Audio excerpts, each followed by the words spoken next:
السلام علیکم ورحمۃ اللہ وبرکاتہ۔ محترم سامعین و ناظرین، جیسا کہ گزشتہ کئی دنوں سے ہم آپ کے سامنے یہ آب زلال، یہ شیریں اور میٹھا پانی، اس کا سرچشمہ حضرت علی رضی اللہ تعالی عنہ کی زبان مبارک ہے، آپ کے سامنے پیش کر رہے ہیں۔ اور یہ خطبہ نمبر 85 کا پہلا پارٹ ہم پیش کر چکے ہیں۔ آج اس کا دوسرا پارٹ اور دوسرا جز ہے۔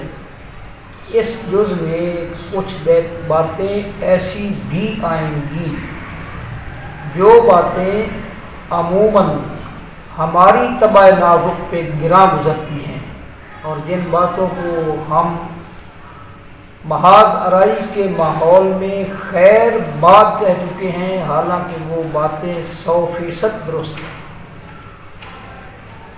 تو حضرت علی رضی اللہ تعالی عنہ نے سب سے پہلے تو جس طرح اس سے پہلے انہوں نے جو بندہ اللہ کو بہت محبوب ہے اس بندے کا انہوں نے خاکہ پیش کیا، اس کے اوصاف اور محاسن پیش کیے، اس کی خوبیاں اور کوالٹیز پیش کی۔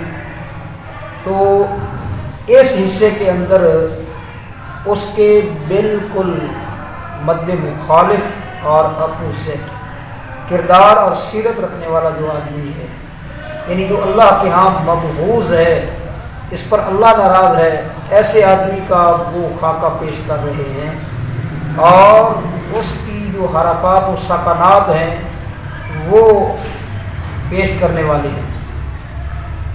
وہ فرماتے ہیں وآخرا، اور ایک دوسرا آدمی ہے، قد تسمى عالما وليس به، یا اس طرح پڑھنے وقت قد تسمى عالما وليس به،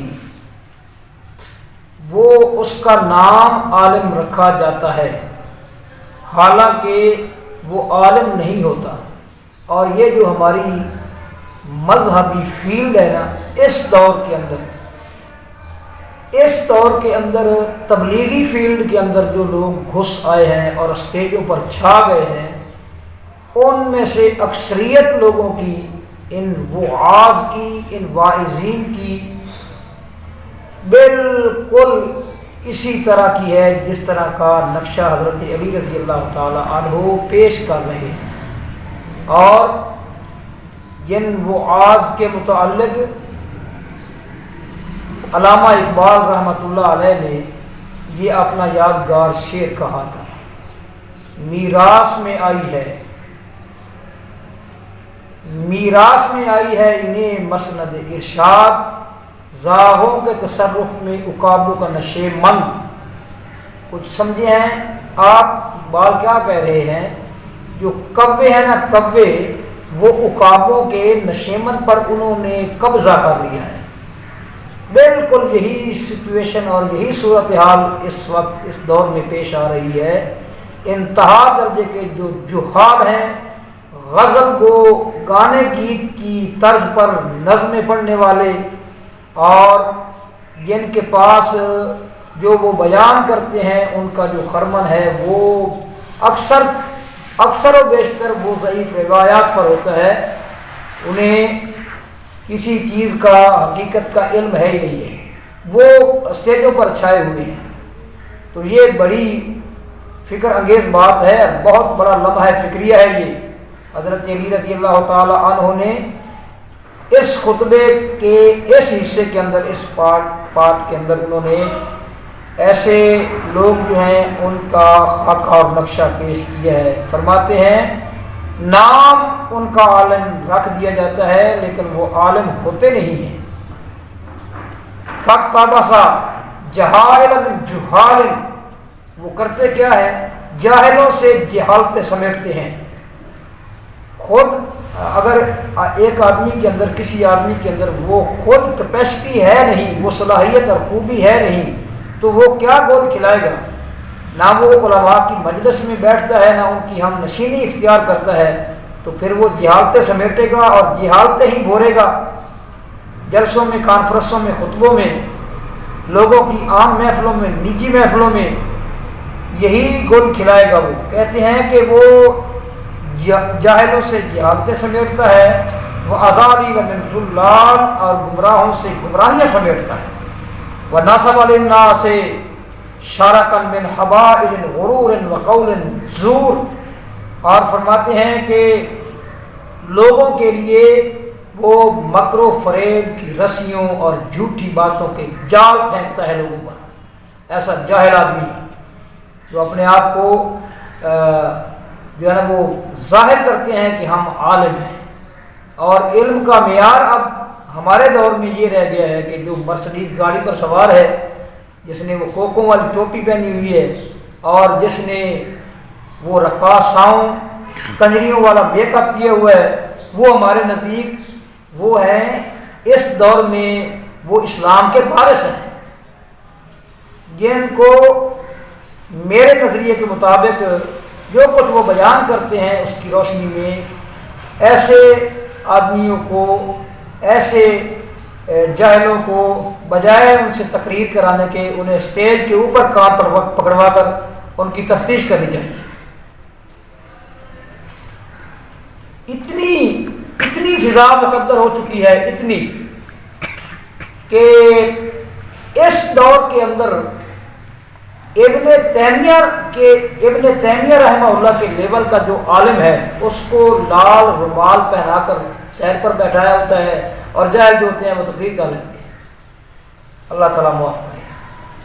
تو حضرت علی رضی اللہ تعالیٰ عنہ ایسے حساس پہلو سے کیسے بے خبر رہ سکتے تھے، اور اس بارے میں وہ کیسے خاموش رہ سکتے تھے؟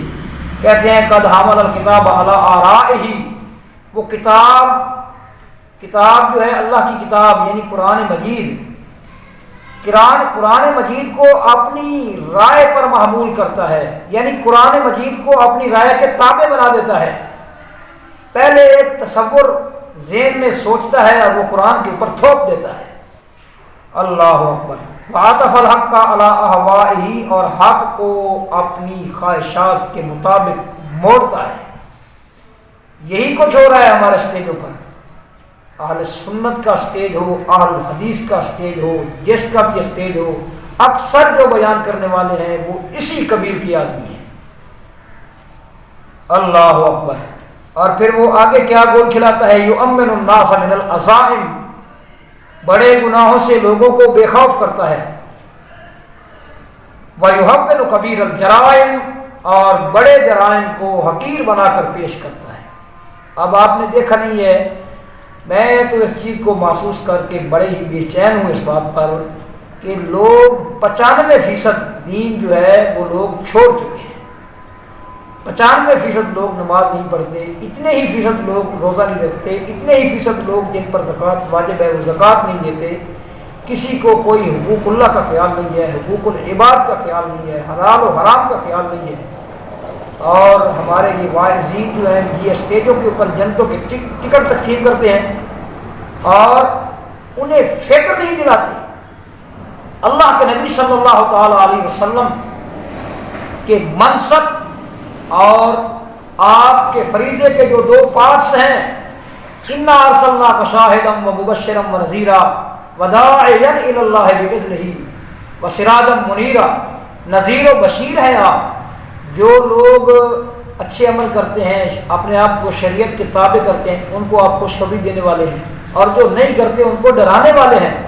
یہاں عالم یہ ہے کہ جو جتنا شریعت کو رگڑ رہا ہے، پامال کر رہا ہے، وہ اپنا نام رکھ لیتا ہے، جی میرا فلاں مسلک سے تعلق ہے، تو بالکل ہم لوگ اس کے اندر کوئی کمی محسوس نہیں کرتے اور اس کو تھپکیاں دیتے ہیں کہ تو بالکل ٹھیک جا رہا ہے۔ اللہ اکبر۔ یہ دراصل یہ بھی ایک علامہ اقبال کا ایک شعر ہے، راہزنوں نے راستے میں شمع جلا لی، ڈاکوؤں نے راستے کے اندر شمع جلا لی، مسافر نے سمجھا کہ منزل یہی ہے۔ اکثر مسافر جو ہیں وہ اسی کو منزل سمجھے بیٹھے ہیں۔ اللہ اکبر۔ حضرت علی رضی اللہ تعالیٰ عنہ فرماتے ہیں یقول واقف عند الشبہات، وہ دعوے کیا کرتا ہے کہ جب شبہات یعنی وہ مقامات جو غیر واضح ہیں، جن کے متعلق احکام غیر واضح ہیں، میں ان احکام کے وقت میں توقف کر جاتا ہوں، ٹھہر جاتا ہوں، میں ایسی چیزوں کے نزدیک نہیں جاتا۔ وفیہا واقعہ جھوٹ بولتا ہے، سراسر جھوٹ بولتا ہے، واقع ہی انہی میں ہوتا ہے، داخل ہوتا ہے، پوری طرح ان کے اندر داخل ہوتا ہے۔ اور پھر کیا دعویٰ کرتا ہے، کہتا ہے اعتزل البدع، میں بدعتوں سے الگ تھلگ رہنے والا ہوں، وبینہما استاجع، حالانکہ وہ تو بدعتوں کے اندر لیٹا ہوا ہوتا ہے۔ استاجع، اللہ اکبر، بدعتوں کے اندر لیٹا ہوا ہوتا ہے اور دعوے یہ کرتا ہے کہ میں بدعتوں سے الگ تھلگ رہتا ہوں۔ فصورت انسان، آہا سبحان اللہ، حضرت علی رضی اللہ تعالی عنہ نے کیا ہی حکیمانہ تبصرہ کیا ہے۔ فرماتے ہیں ایسا انسان جو ہے وہ صورتاً تو انسان ہے، والقلب قلب حیوان، اور اس کا دل جو ہے یہ حیوان کا دل ہے۔ لا یعرف باب الہدی فیتبعہ، یہ ہدایت کے دروازے سے واقف ہی نہیں ہے کہ وہ ہدایت کی پیروی کرے۔ ولا باب العمی فیصد عنہ، اور نہ ہی یہ گمراہی اندھیر نگری تاریکی کے راستے سے بھی واقف نہیں ہے کہ اس سے بچ سکے۔ اس پر یعنی گمراہی اور ہدایت جو ہے وہ گڈ مڈ ہو جاتی ہے، خلط ملط ہو جاتی ہے، نہ اسے ہدایت کا پتہ ہوتا ہے اور نہ ہی گمراہی کو صحیح طور پر جانتا ہے۔ فذالک میت الاحیاء، حضرت علی فرماتے ہیں یہ تو زندہ لاش ہے، جسے تم سمجھ رہے ہو نا کہ یہ عالم ہے، یہ مبلغ اسلام ہے، یہ حجت الاسلام ہے، یہ دراصل حیوان ہے اور یہ زندہ لاش ہے۔ اور فرمایا فَأَيْنَ تَذْهَبُونَ، تم کہاں جا رہے ہو، وَأَنَّىٰ تُؤْفَكُونَ، اور تم کہاں بہکائے جا رہے ہو۔ یہ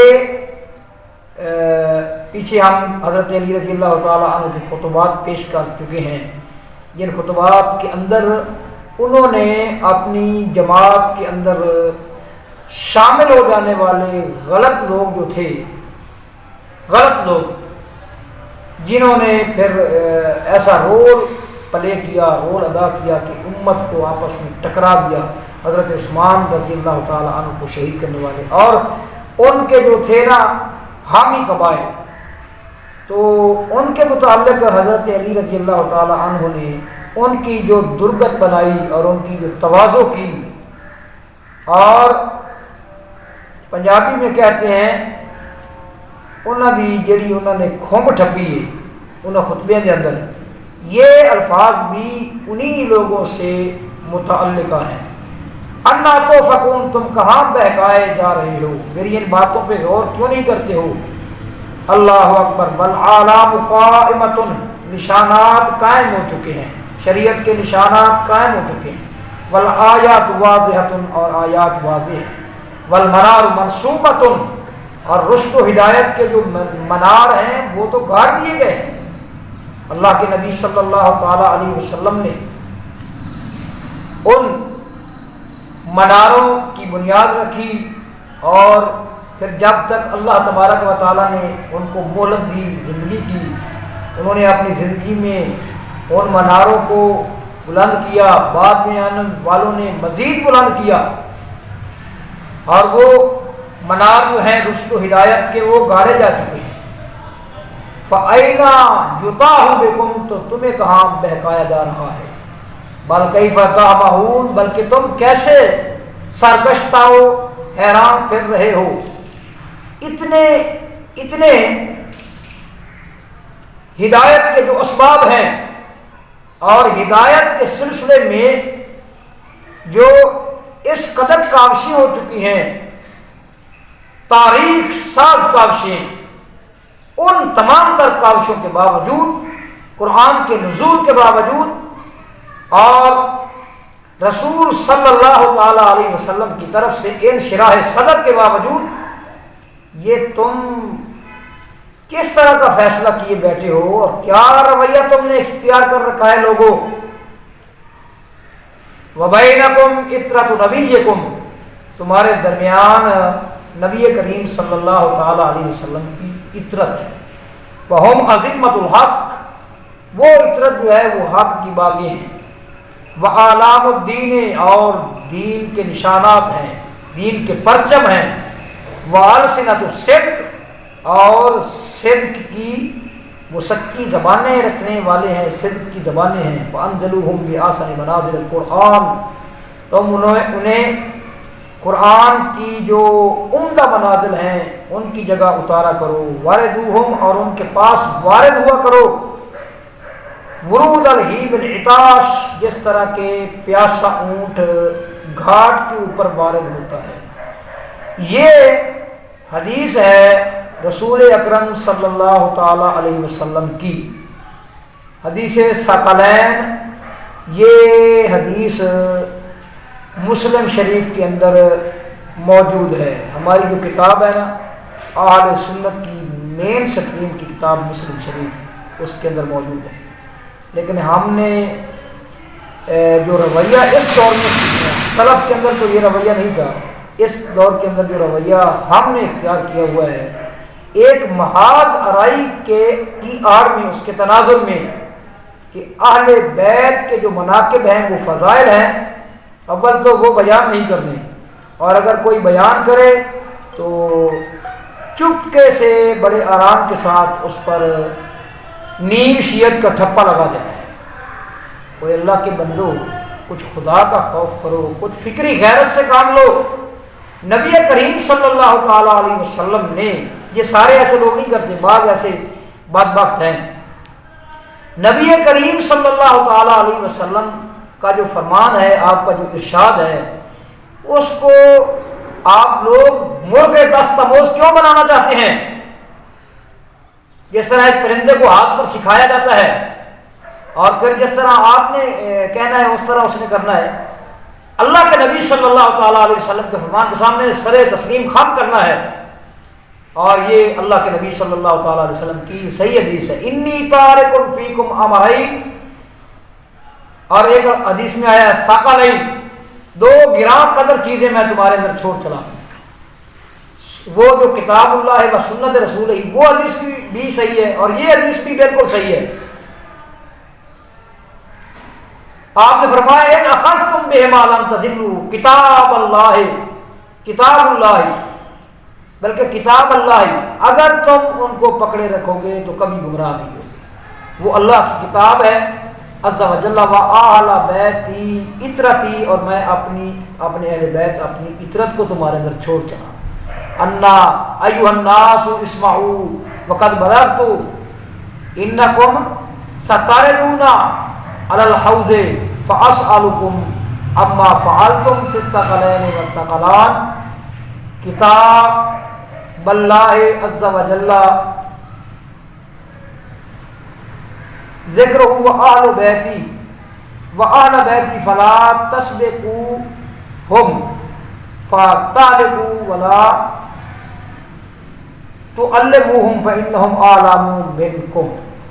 تو حضرت نبی کریم صلی اللہ تعالیٰ علیہ وسلم نے فرمایا کہ دو چیزیں میں تمہارے اندر چھوڑ کر جا رہا ہوں، ایک اللہ کی کتاب ہے، دوسری میری اطرت ہے۔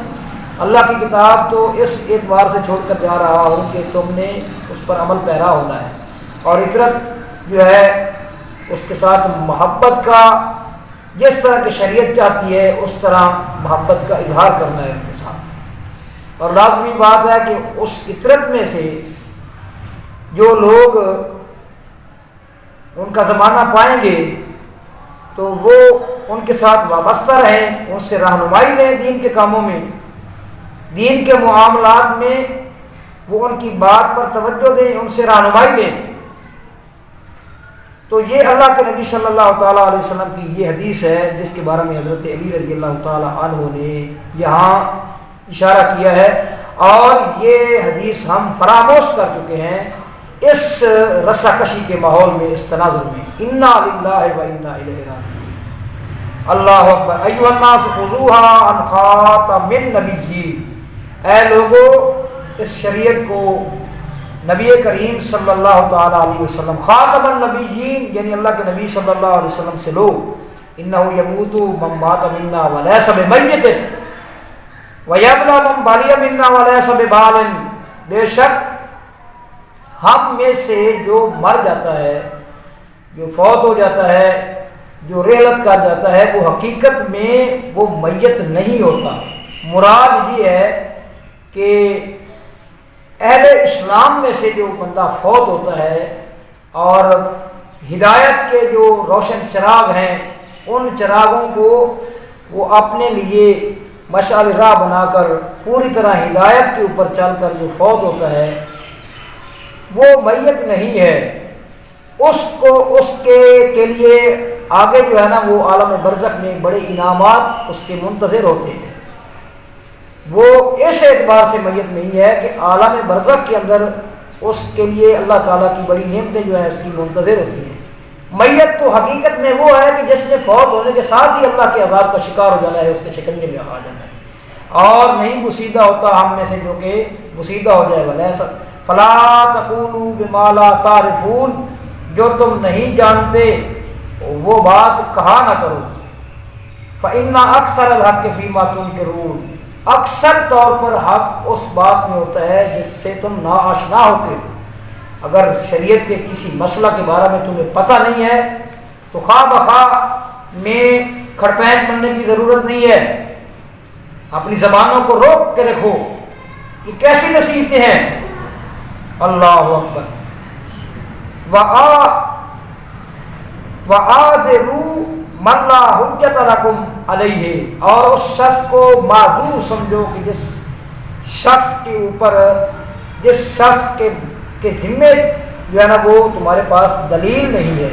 وَأَنَا هُوَ، اور میں وہی ہوں۔ أَلَمْ أَعْمَلْ فِيكُمْ بِالثَّقَلِ الْأَكْبَرِ، کیا میں نے تمہارے اندر رہ کر ثقل اکبر پر عمل نہیں کیا؟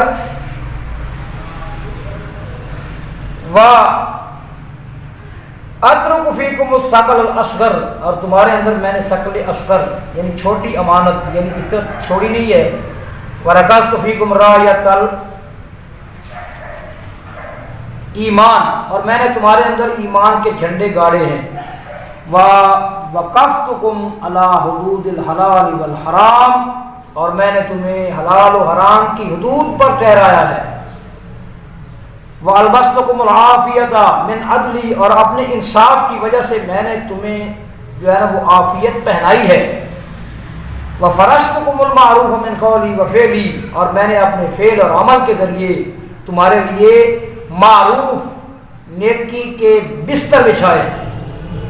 اللہ اکبر۔ وَأَرَيْتُكُمْ كَرَائِمَ الْأَخْلَاقِ، اور میں نے تمہیں اخلاق اعلیٰ کردار کی جو کرامتیں ہیں وہ میں نے تمہیں دکھائی ہیں اپنی طرف سے۔ فلا تستعملوا الرأي فيما لا يدرك قعره البصر، فرماتے ہیں اس چیز کے بارے میں اپنی رائے کو کبھی استعمال نہ کرو کہ جس کی گہرائی تک تمہاری نظریں نہیں پہنچ سکتی۔ ولا يتخلل الیہ الفکر، اور فکر کی جلانیاں جہاں تک نہیں پہنچ سکتی۔ یہ نصیحتیں انہوں نے اس خطبے کے دوسرے پارٹ میں دوسرے حصے میں کی ہیں۔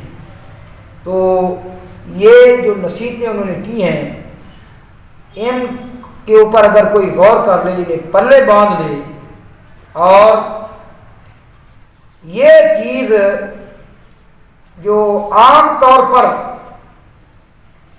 ہمارے ذہنوں کے اندر یہ جو خناس داخل ہو چکا ہے، یہ اس مقابلہ اور محاذ آرائی کے ماحول میں بڑا ہی تکلیف دہ ماحول بنا ہوا ہے کہ ایک طرف ہمارا یہ دعویٰ ہے کہ ہم اللہ کی کتاب کو، کتاب اللہ کو اور اس کے رسول کی سنت کو ہم نے اپنا امام بنایا ہوا ہے۔ بھائی اگر بات اسی طرح ہے تو پھر اللہ کے رسول صلی اللہ تعالیٰ علیہ وسلم کے فرامین جس طرح صحابہ کرام کی مدح میں اور ان کی منقبت میں ہے، تو حضرت علی یا دیگر جو اہل بیت ہیں اور عترت رسول صلی اللہ تعالیٰ علیہ وسلم کے جو افراد ہیں ان کے بارے میں بھی اسی طرح اللہ کے نبی صلی اللہ علیہ وسلم کے فرامین ہیں، ان کو بھی ہم نے کھلے دل کے ساتھ، کھلے ماتھے کے ساتھ قبول کرنا ہے، ورنہ ایمان کی شیرینی جو ہے، حلاوت جو ہے وہ نہیں رہے گی پاس۔ اللہ اکبر۔ اور آگے اسی خطبہ کا ایک حصہ ہے، کہتے ہیں حتیٰ یظن الظان ان الدنیا معقولۃ علی بنی امیہ، یہ بات جو ہے نا، یہ بات غور طلب ہے، یہ پہلو غور طلب ہے جو یہاں وہ ڈسکس کر رہے ہیں۔ وہ کہہ رہے ہیں کہ گمان کرنے والے گمان کرتے ہیں کہ دنیا جو ہے وہ بنو امیہ کے دامن کے ساتھ باندھ چکی ہے، اور یہ بھی لوگ سمجھتے ہیں، گمان کرتے ہیں تمنعہم درہا، یہ دنیا جو ہے یہ اپنے فائدے ان کو پہنچاتی رہے گی ہمیشہ کے لیے، وَتُورِدْهُمْ صَفْوَهَا، اور اپنے صاف گھاٹ پر ان کو اتارتی رہے گی، وَلَا يُرْفَعُ عَنْ هَٰذِهِ الْأُمَّةِ صَوْتُهَا وَلَا سَيْفُهَا، اور اس امت سے اس کا کوڑا اور اس کی تلوار اس امت کی پشت سے کبھی نہیں اٹھے گی۔ یعنی یہ لوگوں کا گمان ہے بنو امیہ کے بارے میں۔ سب سے پہلے یہ بات ذہن نشین کر لیں کہ بنو امیہ جو ہے نا، بنو امیہ، ان میں سے بنو امیہ میں سے جو دو حکمران جو ہیں وہ بنے ہیں، حضرت عثمان رضی اللہ تعالی عنہ اور حضرت امیر معاویہ رضی اللہ تعالی عنہ۔ حضرت عثمان رضی اللہ تعالی عنہ جو ہیں، ان کے بارے میں بھی ان کا جو ہے نا حضرت علی رضی اللہ تعالی عنہ کا معاملہ بالکل صاف ہے، بالکل صاف ہے۔ میں پہلے کئی مرتبہ بتا چکا ہوں کہ حضرت عثمان رضی اللہ تعالی عنہ کا جب محاصرہ ہوا تو سب سے بڑے ڈیفینسر بن کر جو میدان میں اترے، ان کے ڈیفینسر بن کر وہ حضرت علی رضی اللہ تعالیٰ عنہ، اور جتنے الزامات ان بنوائی میں لگے حضرت علی رضی اللہ تعالیٰ عنہ نے تمام الزامات کی تردید کی، رد کیا، اور اپنی پوری کوشش کی کہ یہ لوگ جو اس وقت یہ بلوے کی صورت میں آ گئے ہیں یہ دفع ہو جائیں، اور دفع ان کو کیا بھی، ایک مرتبہ واپس چلے گئے تھے، اور پھر حضرت عثمان سے اجازت مانگتے رہے، آپ مجھے اجازت دیں تو ان کے ساتھ میں نپٹ لوں گا، مگر حضرت عثمان خلیفہ رضی اللہ تعالی عنہ انہوں نے اجازت نہیں دی، اور نوبت جو ہے نا وہ اس تک نہیں پہنچ سکی۔ لیکن حضرت علی رضی اللہ، اور اس کے علاوہ بھی میں نہج البلاغہ سے یہ خطبہ پیش کر چکا ہوں حضرت عثمان رضی اللہ تعالیٰ عنہ کے بارے میں، انہوں نے کہا کہ نہ میں کوئی ایسی بات جانتا ہوں جو آپ نہیں جانتے، اور آپ حق پر عمل کرنے والے ہیں، اور آپ بھی میری طرح اللہ کے رسول صلی اللہ علیہ وسلم کے داماد ہیں۔ یعنی ان کے بارے میں ان کا معاملہ بالکل ہی کلیئر ہے۔ اور حضرت امیر معاویہ رضی اللہ تعالیٰ عنہ جو ہیں، اسی نہج البلاغہ کے اندر یہ باقاعدہ خطبہ موجود ہے کہ کچھ لوگوں نے امیر معاویہ رضی اللہ تعالیٰ عنہ کو برا بھلا کہا، تو حضرت علی رضی اللہ تعالیٰ عنہ نے باقاعدہ خطبہ دیا، اسی نہج البلاغہ میں ہے، انشاءاللہ تعالیٰ وہ ہم تلاش کر کے آپ کے سامنے پیش کریں گے۔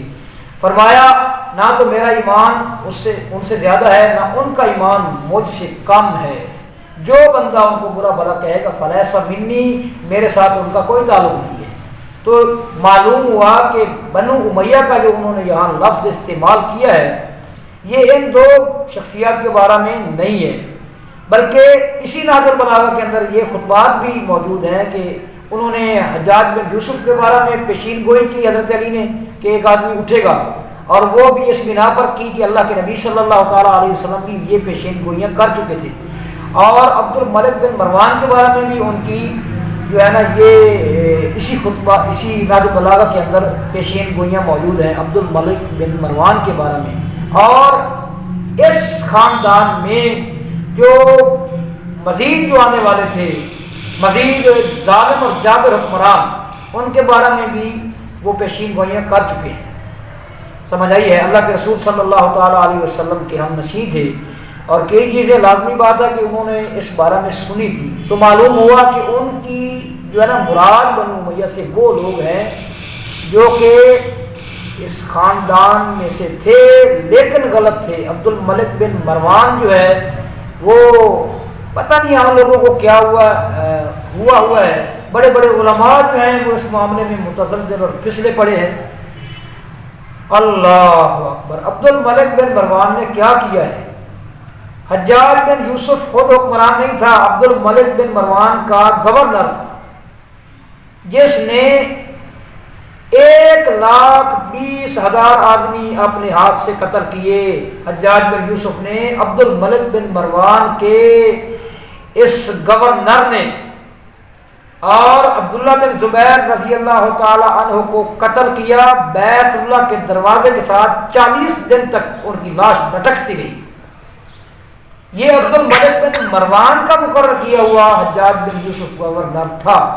عبد الملک بن مروان نے کوفہ کے مقام پر سب سے پہلے 20,000 آدمی کو قتل کیا، جس کے اندر مصعب بن زبیر، عبداللہ بن زبیر رضی اللہ تعالی عنہ کے چھوٹے بھائی بھی شامل تھے۔ اور پھر اس کے مقرر کیے ہوئے حجاج بن یوسف نے بیت اللہ کو شہید کیا، حضرت عبداللہ بن زبیر کو قتل کیا، شہید کیا، ان کی لاش لٹکائے رکھی، 1,20,000 آدمیوں کو اپنے ہاتھ سے قتل کیا، اور عبداللہ بن زبیر رضی اللہ تعالیٰ عنہ کی لاش بے گور و کفن ویرانے میں پھینک دی۔ یہ عبد الملک بن مروان کے دور میں یہ کارنامے سر انجام دیے گئے ہیں۔ اس کے بارے میں حضرت علی رضی اللہ تعالیٰ عنہ پیشین گوئی کر چکے تھے حجاج بن یوسف کے بارے میں، اور اس کے علاوہ اور بھی جو ہے نا اس خاندان سے تعلق رکھنے والے کئی رنگیلے اور جابر اور ظالم حکمران آئے۔ تو فرمایا لوگ سمجھتے ہیں کہ یہ دنیا جو ہے، حکومت جو ہے، اقتدار جو ہے، خلافت جو ہے، یہ ان کے دامن کے ساتھ ہمیشہ ہمیشہ کے لیے بندھا رہے گا، اور یہ اس خلافت کے فائدے اٹھاتے رہیں گے۔ ان کی تلوار اور ان کا کوڑا جو ہے وہ لوگوں کی پشت سے کبھی نہیں اٹھے گا۔ لیکن حضرت علی رضی اللہ تعالیٰ عنہ فرماتے ہیں وَقَاذَبَ الظَّانُ لِذَلِكَ، یہ باتیں گمان کرنے والا اور سوچنے والا جو ہے اس نے جھوٹا گمان کیا ہے۔ بَلْ هِيَ مَجَّةٌ مِّن لَذِيذِ الْعَيْشِ، فرماتے ہیں کہ یہ زندگی کی لذتوں کے چند قطرے ہیں جو انہیں میسر آئے ہیں۔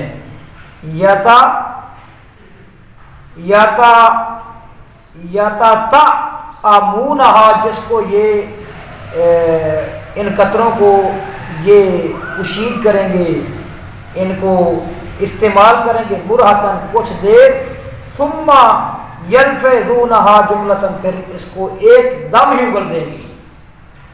اور یہ پھر سارا تاریخ کے اندر بیان ہو چکا ہے کہ جن لوگوں نے شریعت کا جو اس معاملے میں حکم تھا، اور شریعت نے ان کے لیے جو دائرہ کار کسی بھی خلیفے اور حکمران کے لیے جو دائرہ کار جو ہے نا وہ محدود کیا ہے، اس دائرہ کار سے جو نکلا ہے وہ کس طرح تباہی کا جو ہے نا وہ شکار ہوا ہے۔